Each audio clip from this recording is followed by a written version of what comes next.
Si Marco ay nakapulot ng lumang cellphone malapit sa sapa habang pauwi mula sa school.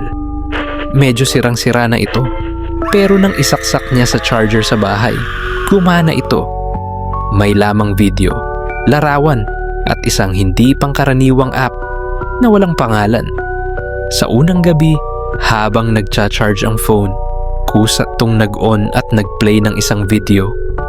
Isang babaeng umiiyak sa loob ng madilim na kwarto. Wala siyang ideya kung paano napunta iyon sa gallery. Akala niya prank lang ito ng dating may-ari. Kinabukasan, habang natutulog siya, nagising siya sa notification sound. Pero pagtingin niya, walang bagong mensahe.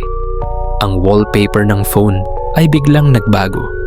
Mula sa simpleng imahe, naging larawan ito ng abandonadong ospital. Lumala pa ang lahat nang biglang nag-ring ang telepono. Nakalagay sa screen, unknown caller. Sumagot siya.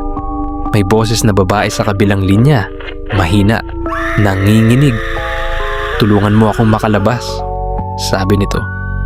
Ilang segundo pa'y tumigil ang tawag nang tingnan niya ang call history. Wala ni isang record ng tawag.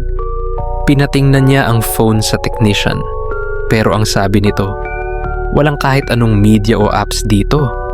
Parang hindi ito normal na phone. Nang gabing iyon, na naginip si Marco ng ospital, ang babaeng nasa video, nakita niya sa panaginip. Nakagapos ito sa kama, umiiyak at humihingi ng tulong. Pagkagising niya, wala na ang phone. Hindi niya alam kung nanaginip lang ba siya o kung may bumawi ng teleponong hindi pala para sa kanya. Hanggang nga natum, tuwing makakakita siya ng parehong modelong cellphone, parang may bumubulong sa tenga niya